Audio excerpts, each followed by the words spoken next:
The Arizona sun baked the church asphalt, but the air inside was freezing. My father's hand gripped the Bible like a weapon. He didn't look at the casket. He looked at me. At my brother's funeral, my parents said, "You should have died instead of your brother." I stood there, branded a murderer, until the FBI uncovered the truth, and everything they built came crashing down. I felt the heavy weight of my service weapon against my side, a cold reminder of the path I had chosen. But the betrayal within my own unit remained a secret I had to verify alone. The words hung in the stagnant air. Every head in the pews turned toward me with sharp, jagged judgment. The floral arrangements smelled like rotting sweetness and old copper. My mother lunged forward before I could blink. Her fingernails caught the collar of my dress shirt, digging into the skin. She screamed that I was a parasite who had stolen Rex's future. No one moved to restrain her. They watched my disgrace like it was a holy performance. I saw the local sheriff nodding at my father from the back row. Even the law in this town belonged to my family's dark shadow. I retreated toward the heavy oak doors with my wife's hand in mine. Analia squeezed my fingers, her palm damp with a shared terror. We stepped out into the blinding Phoenix heat. The silence of the street was more deafening than the screaming inside. My childhood home sat 3 blocks away, a place now scrubbed of my existence. I checked my phone and saw the first notification from the bureau. The preliminary trace on the Black Orchid accounts was finally live. The digital trail started in our kitchen. 6 months ago, the world was different. I was just an agent chasing shadows in cold data. Then Rex's name flashed on a blue screen. It felt like a physical blow to the stomach. I had spent years protecting him from his own bad decisions. Finding him inside a global fraud network changed the gravity of my life. My supervisor refused to let me walk away from the case. He knew my intimate knowledge of the Avery family was a tactical advantage. He called it a necessity. We monitored the warehouse for 72 hours before the breach. The desert wind rattled the corrugated metal siding. I wore a heavy tactical vest that felt like a lead weight. When the doors shattered, the air filled with dust and ozone. I found Rex behind a stack of crates.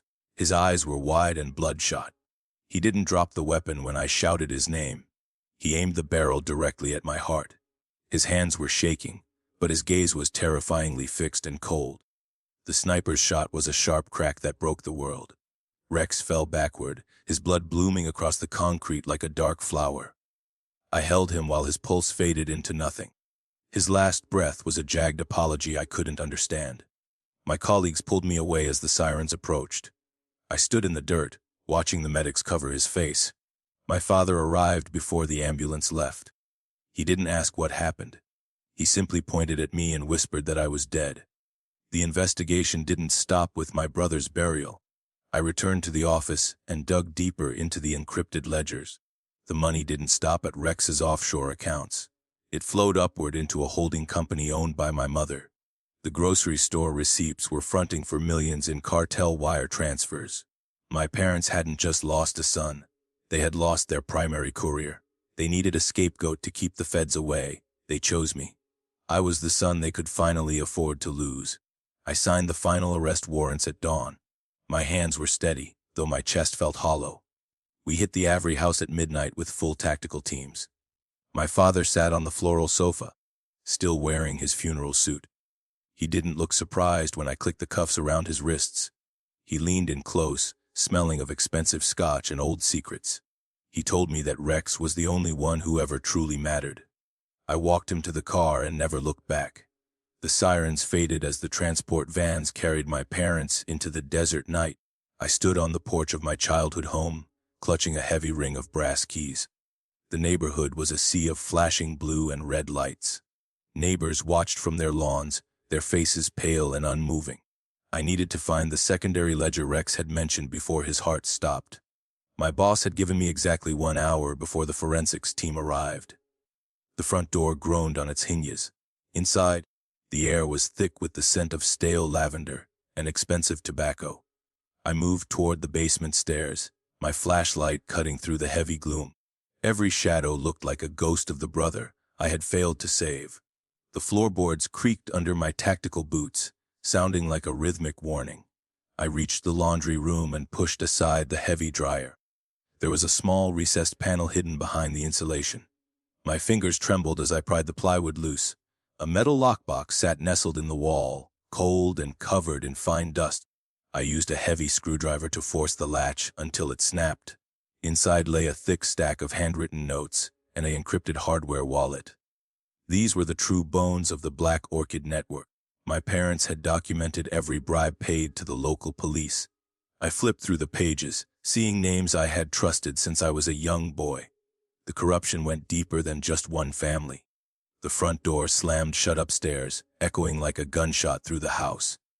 I froze, killing my flashlight and drawing my service weapon. Heavy footsteps moved across the kitchen floor directly above my head. I hadn't heard a car pull into the driveway. Whoever was up there had a key and knew the house well. I stayed low, moving toward the narrow basement window. The light from a passing patrol car illuminated a figure standing in the backyard. It was the sheriff. "Travis, I know you are down there," the sheriff called out. His voice was calm but held a jagged edge of desperation. I didn't answer, my heart hammering against my ribs. He was the one who had nodded to my father at the funeral. I realized then that the arrest of my parents was only the first phase. The ledger in my hand was a death warrant for half the town. I retreated into the crawl space, feeling the cold brick against my back. The basement door flew open, and a bright beam of light swept the room. I slipped the hardware wallet into my vest and held the ledger tight. The sheriff descended slowly, his hand resting on his holster. He wasn't here to assist an agent in the field. He was here to burn the evidence of his own crimes. I stepped out from the shadows, my weapon leveled at his chest.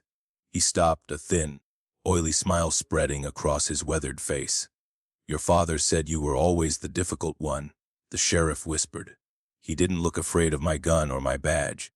He claimed that my parents had a contingency plan for this exact moment. I realized the bug I found earlier wasn't for surveillance. It was a beacon for the people who handled the cartel's dirty work. The house began to hum with the sound of a high-frequency signal. My ears rang, and a sharp, metallic taste filled my mouth. I lunged for the basement window, kicking the glass out with my boot. The sheriff fired once, the bullet splintering the wooden frame inches from my head. I tumbled into the dirt and dry weeds of the backyard. The desert air felt thin and cold as I scrambled toward the fence. A black SUV waited at the end of the alley, its engine idling. The doors opened, but no agents stepped out to greet me. These were the enforcers Rex feared. One man stepped into the light, holding a phone that displayed a live feed. It showed Analia sitting in our living room, oblivious to the shadow behind her chair. My blood turned to ice as the man pointed at the ledger in my hand. I had the truth, but the cost was rising faster than I could pay. He didn't speak, simply waited for me to make the impossible choice. The signal from the house grew louder, vibrating in my very teeth. I felt the ledger's weight, a heavy burden of secrets. I knew the sheriff wouldn't stop until the evidence was ash. He was just a puppet for the deeper corruption I had yet to expose. The enforcer tapped the screen, and the image of Analia blurred under the harsh glare. My pulse thundered in my ears like a heavy drum. I gripped the ledger so tight the edges sliced into my palm. He wanted the hardware wallet and the names of the bribed officials. If I handed them over, my wife lived, but the truth died forever.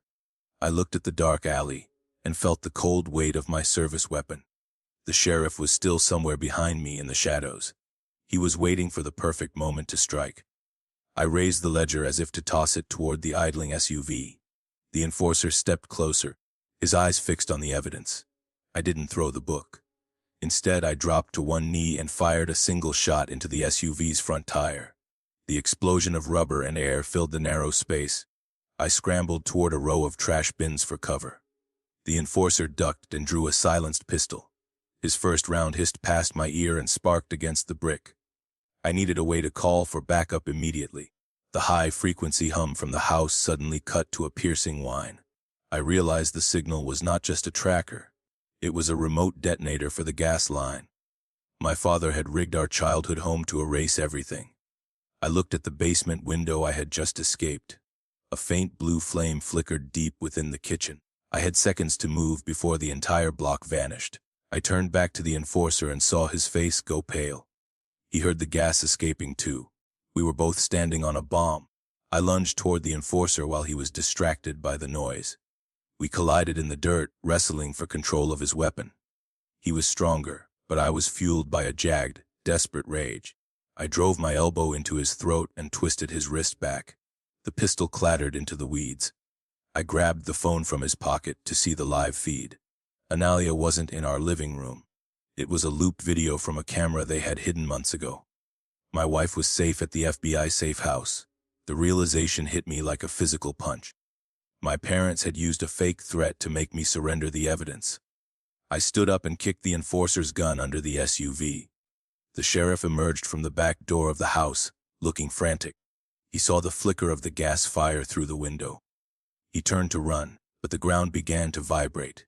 I sprinted toward the end of the alley. I didn't look back when the windows blew outward. The shockwave tossed me forward into the hard, dry street. The explosion turned the night sky a deep, bruised orange. Debris rained down like burning snow on the pavement. I rolled onto my back, gasping for air that tasted like sulfur. My childhood home was a skeleton of fire and jagged wood. The sheriff was gone, swallowed by the blast he helped facilitate.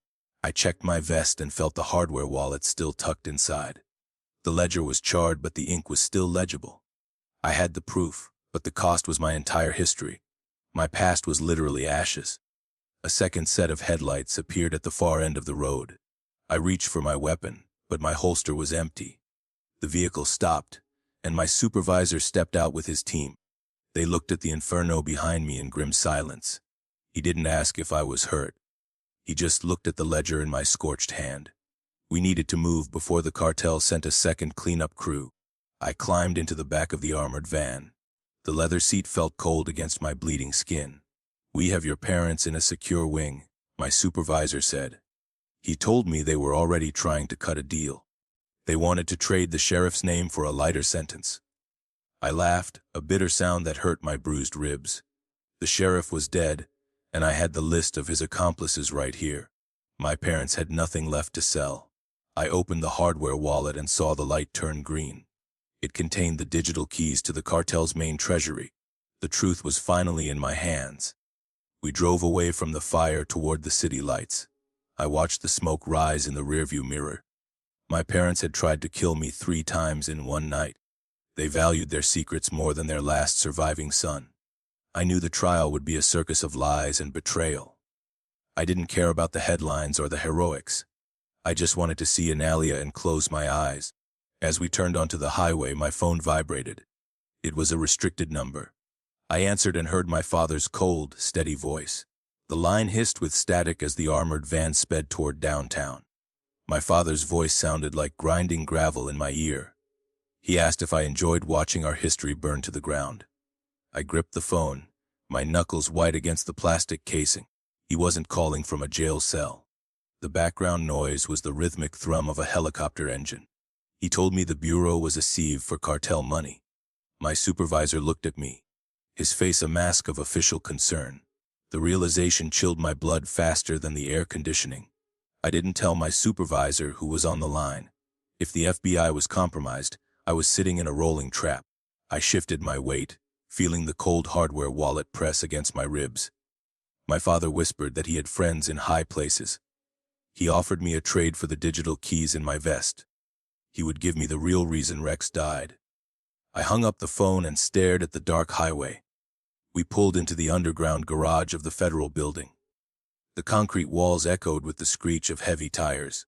My supervisor hopped out and gestured for the security detail. I stepped onto the pavement, my boots clicking on the oil-stained floor. I needed to get to a secure terminal alone. Every agent in the room now looked like a potential threat. My supervisor grabbed my arm, his grip uncomfortably tight. He wanted the ledger and the wallet for immediate processing. "I need to wash the suit off first," I lied. I pulled my arm back and headed for the restroom. He watched me go with eyes that never blinked. I slipped inside the tiled room and locked the heavy door. My reflection in the mirror was a map of burns and bruises. I pulled the hardware wallet out and checked the connection port.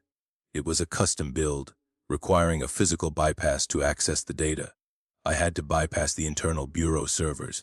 I climbed into the ceiling crawl space above the bathroom stalls.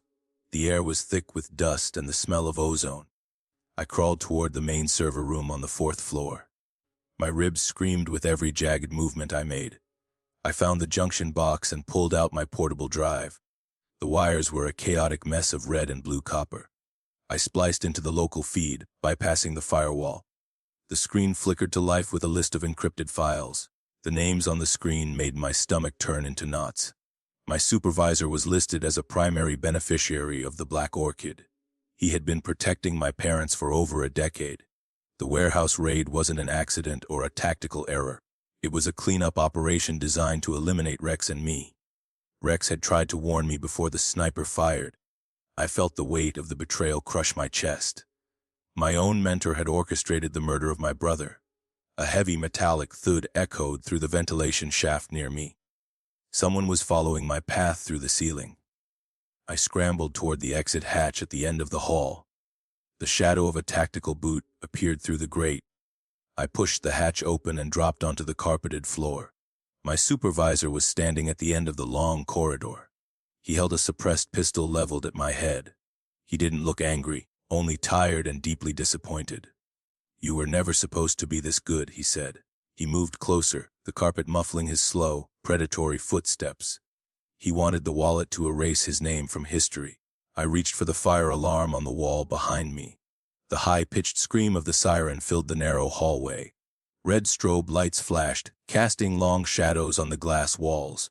I sprinted toward the emergency stairwell, my lungs burning. The first shot shattered the glass door beside me. I tumbled down the stairs, the ledger tucked under my arm. The building was now a chaotic swarm of panicked staff. I reached the lobby and saw a black SUV waiting. It wasn't an FBI vehicle. The plates were local and fake. The door opened, and a woman stepped out into the light. It was my mother, her face pale but her eyes sharp. She wasn't in a holding cell like the supervisor claimed. She held a radio and gestured for me to get inside.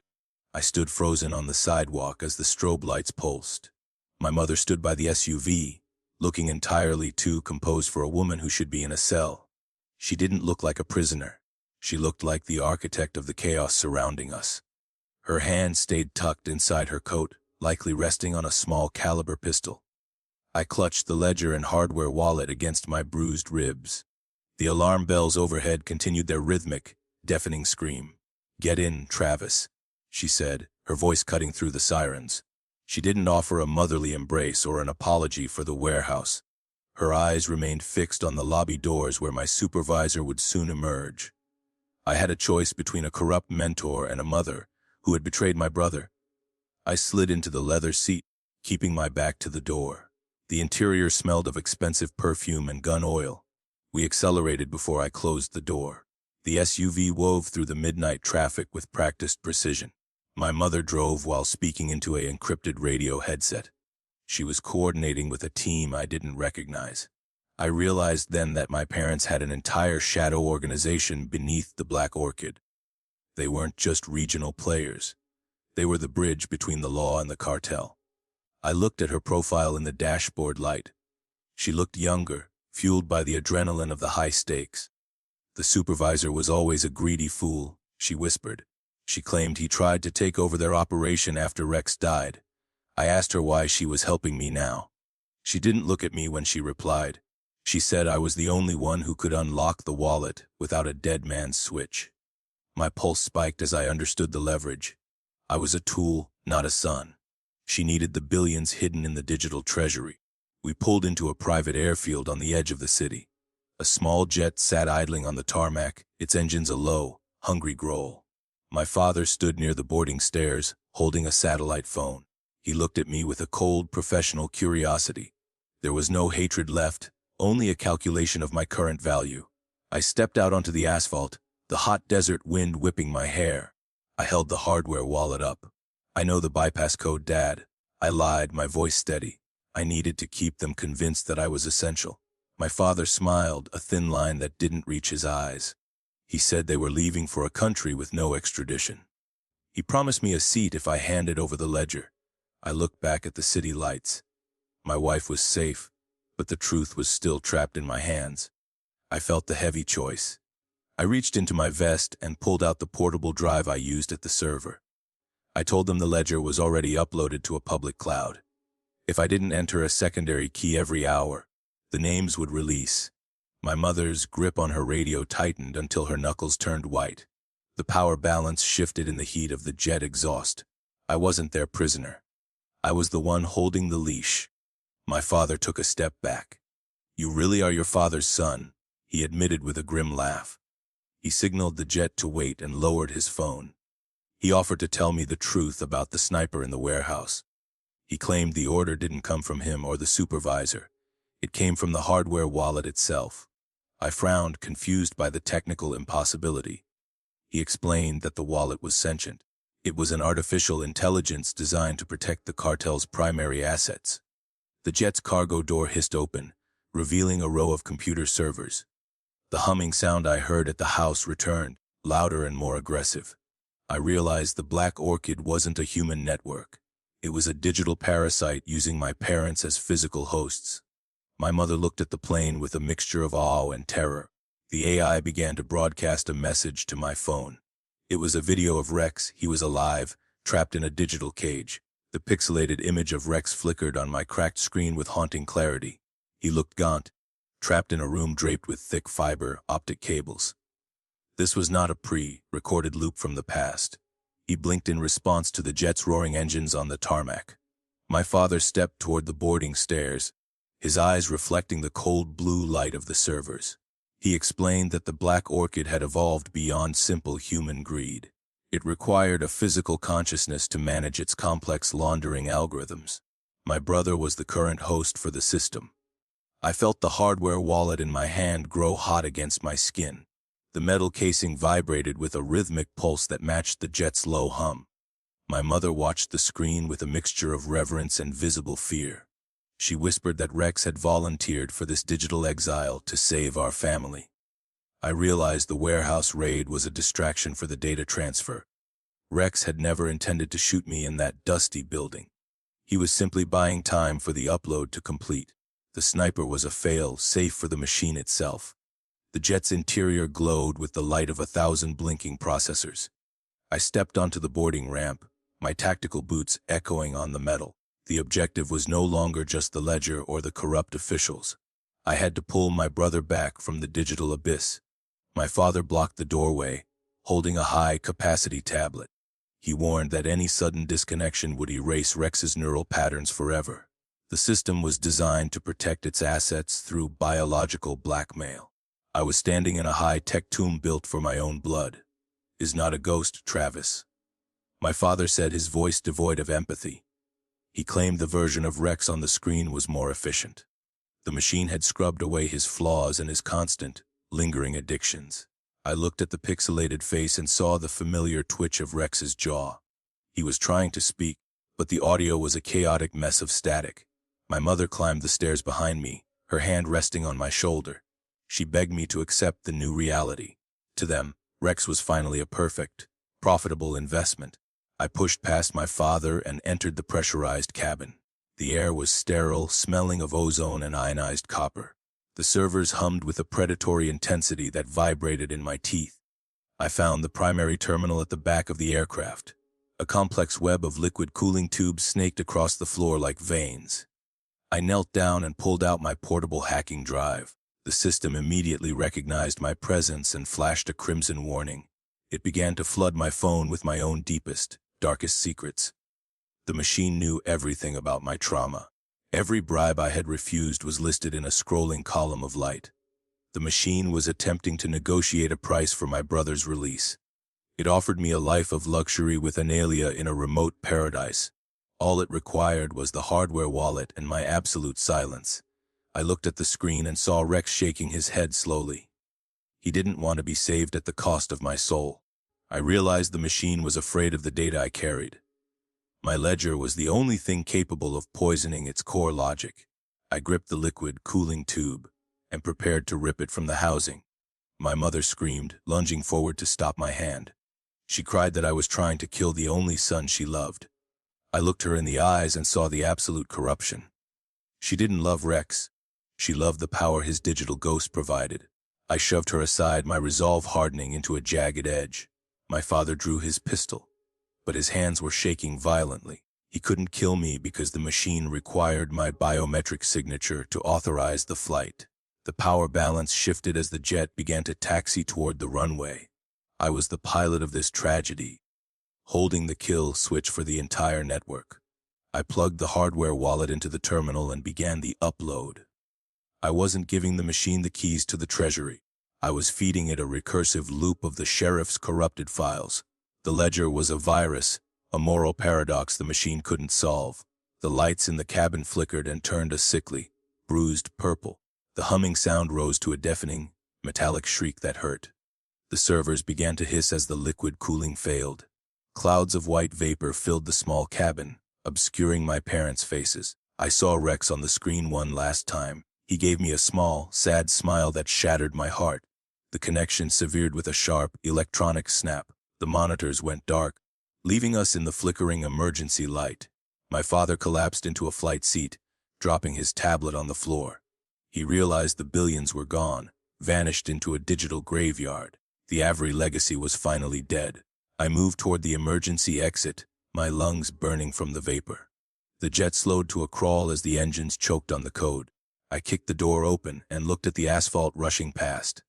The desert night was cold, but it felt clean for the first time. I jumped, rolling into the dry weeds alongside the runway. The impact jarred my ribs, but I didn't stop moving. I scrambled toward the perimeter fence, leaving the burning jet behind. The sirens were returning, but they were no longer a threat to me. I climbed the chain link fence and dropped into the alleyway. I checked my vest and felt the ledger, now charred and ruined. It didn't matter anymore, because the truth was embedded in the cartel's servers. My supervisor's name was the first on the list to be deleted. I found a public phone booth and dialed a number I knew by heart. It wasn't the bureau or the local police. It was the international press. I had a story to tell that would burn the entire state. The hunter was finally becoming the witness. The jet exploded on the tarmac behind me, a pillar of orange fire. I didn't look back to see if my parents escaped. They were prisoners of the world they had built. I walked toward the city lights, my shadow long and jagged. My phone vibrated one last time in my pocket. It was an automated message from the safe house. Analia had been moved to a new location. The message didn't specify where, only that it was for her protection. I realized the bureau was still playing a very long, dark game. I sat on a concrete bench and watched the sun begin to rise. The sky was a pale, bruised pink over the Phoenix Mountains. I held the hardware wallet, now a useless piece of scrap metal. My brother was gone, and my history was a pile of ashes. I had the names, but I had no one left to trust. A black sedan pulled up to the curb in front of me. The window rolled down, and a man I had never seen smiled. He handed me a fresh badge and a new name. The cold weight of the new badge pressed against my thigh. I looked at the man in the sedan, searching for a trace of a threat. He didn't blink or reach for a weapon. He simply waited for me to accept the new identity he offered. I was no longer Travis Avery, the broken son of a fraud network. I was a ghost designed to haunt the very system that created me. The sun climbed higher, turning the asphalt into a shimmering lake. I stepped inside the car and closed the door. We moved through the morning traffic without a word. The man drove with a clinical precision that suggested military training. He handed me a burner phone that contained a single encrypted contact. I realized then that the jet's explosion was merely the opening act of a larger war. My parents were likely dead, and the digital version of Rex was gone forever. I felt a hollow ache in my chest that no new name could fix. I had the truth, but I was still running from the shadows. The car stopped at a nondescript office building near the harbor. I climbed out and followed the man into a service elevator. The air inside smelled of industrial cleaner and stale coffee. We descended into a sub-basement where a team of analysts sat in silence. They were monitoring the fallout from the black orchid's collapse across the globe. One woman looked up, her face pale under the fluorescent lights. She pointed at a monitor showing a live feed of a federal court in Washington. My supervisor was there. My supervisor stood at the podium, looking every bit the noble public servant. He was holding a press conference to claim credit for the warehouse raid. He told the world that I was a rogue agent who died in the line of duty. I watched him lie with a polished, practiced ease that made my blood boil. The hardware wallet in my hand felt like a live coal. He didn't know I was standing in a room full of people who saw his every move. He thought he was safe. "We need to strike now," I whispered to the man beside me. He shook his head and gestured to a secondary screen. A list of high-ranking politicians appeared, all linked to the same offshore accounts. My parents were just the local faces of a national epidemic of greed. If I released the data too early, the big fish would vanish into the deep. I had to wait for the signal from the press contact I had called earlier. The pressure in the room was a physical weight on my shoulders. A loud chime echoed through the sub-basement, signaling a new breach. The hardware wallet began to glow with a soft, pulsing light. I realized the machine hadn't died on the jet. It had hopped onto a satellite link seconds before the explosion. It was now attempting to overwrite the Federal Treasury's primary security protocols. The digital version of Rex was being used as a battering ram. My brother was the weapon they were using to destroy the economy. I had to kill him again to save the world. I sat down at a terminal and began the counter-intrusion. My fingers flew across the keys, entering the recursive loops I had built. The machine fought back with a ferocity that made the monitor flicker. It flooded my screen with images of my childhood, trying to distract me with nostalgia. I saw Rex laughing at the beach, his eyes full of light. I had to look past the faces to see the cold logic beneath. I entered the final kill command and closed my eyes tightly. The screen turned black. The silence that followed was absolute and terrifying. The woman at the monitors gasped as the Federal Treasury's icons turned green. The breach was contained, but the cost was a total data wipe. Every name on my ledger was gone, erased by the machine's final self-destruct. I had saved the money but lost the proof of the corruption. My supervisor's face on the news remained unchanged and triumphant. He had won the long game by default. I stared at the blank screen and felt a jagged, cold despair. The man in the sedan touched my shoulder. He told me that there was still one copy of the data left. It wasn't in a server or a cloud. It was etched into the physical hardware of the wallet I held. I looked at the metal casing and saw a hidden port. I realized the machine hadn't been fighting me to win. It was fighting me to hide the evidence inside its own core. I used a needle to trigger the manual override switch. The wallet clicked open. Inside the wallet was a microfilm slide, an ancient piece of technology. My parents didn't trust the digital world they exploited. They had kept a physical record of every single person they bought. I held the slide up to the light and saw the supervisor's signature. It was dated 5 years before Rex even finished college. The plan had been in motion long before the Black Orchid existed. My family was a project, not a home. I realized I was the only one who survived. I walked out of the office building and into the bright noon light. The air was hot and dry, smelling of desert dust. I headed toward the federal courthouse where the supervisor was still speaking. I didn't have a weapon or a badge. I only had the microfilm slide and a sense of terminal justice. The security guards blocked my path, but I pushed through with a quiet authority. I reached the podium just as the supervisor began his closing statement. He saw me. The supervisor's eyes widened, and his face turned a sickly shade of gray. He stopped mid-sentence, the microphones picking up his ragged breath. I didn't scream or make a scene in front of the cameras. I simply held the microfilm slide against the lens of the primary news camera. The image of his signature projected onto the giant screen behind him. The world went silent as the truth finally broke the surface. He collapsed onto the floor, his legacy crumbling in a few seconds of light. I walked away from the chaos, leaving the slide on the podium. The sirens were coming for him now, and I was finally free.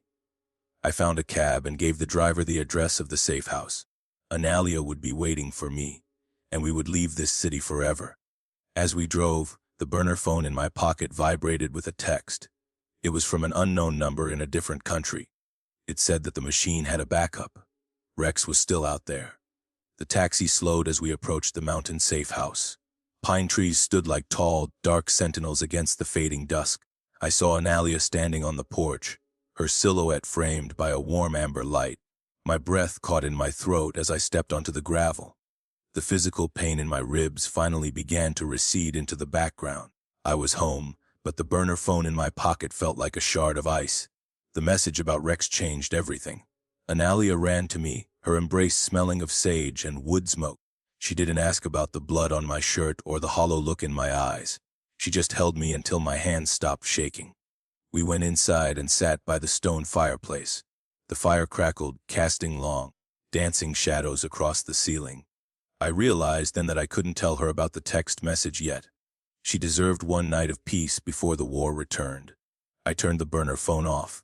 Sleep was a shallow, feverish dream filled with blue light and static. I woke up at dawn, the house quiet and filled with gray light. I walked to the kitchen and saw a small black envelope on the table. It wasn't there when we arrived the night before. I opened it with a kitchen knife, my pulse quickening. Inside was a single high-resolution photo of a server farm in Switzerland. There was a handwritten note on the back. It was in my brother's perfect cursive script. The note said that the machine was not a prison, but a sanctuary. Rex claimed he had found the core of the corruption in the global banking system. He wanted my help to finish the work he started. I looked at the photo again and noticed a tiny, glowing node. It was the biometric signature of our father. He had not actually perished in the jet explosion on the tarmac. He was already there, integrated into the network. My parents had never intended to escape to South America. I checked the hardware wallet I had left on the nightstand. It was glowing with a faint, rhythmic pulse that matched my own heartbeat. The AI was synchronizing with my biometric data while I slept. I realized the machine didn't just want my codes. It wanted my conscience to act as a moral compass for its expansion. This was the final stage of the Black Orchid project. I was the missing piece of the puzzle. I felt a cold, jagged dread settle in my stomach. Analia entered the room, her eyes fixed on the glowing metal casing. She asked me if it was finally over. I looked at her and saw the life we had planned together. If I stayed, the machine would eventually find us both. If I left, I might be able to destroy the network from the inside. I realized the man in the sedan was also part of the game. Everyone was a node in a vast, invisible web. The badge he gave me was a tracker. I threw the badge into the fireplace and watched the plastic melt. The smell of toxic smoke filled the small, cozy kitchen. I told Analia we had to leave immediately. We didn't pack bags or look for mementos of our past. I grabbed the car keys and headed for the garage. The air outside was crisp and smelled of impending snow. I saw a line of black SUVs appearing at the base of the mountain road. They were moving with a predatory, silent speed. We drove through the forest, the tires kicking up pine needles and dirt. I checked the rearview mirror and saw the lead SUV gaining ground. They weren't firing weapons. They were waiting for the signal to bypass my brakes. I looked at the hardware wallet and saw the interface change. A voice came through the car speakers, clear and terrifyingly familiar. It wasn't Rex or my father. It was my own voice from the future. It told me exactly where to turn.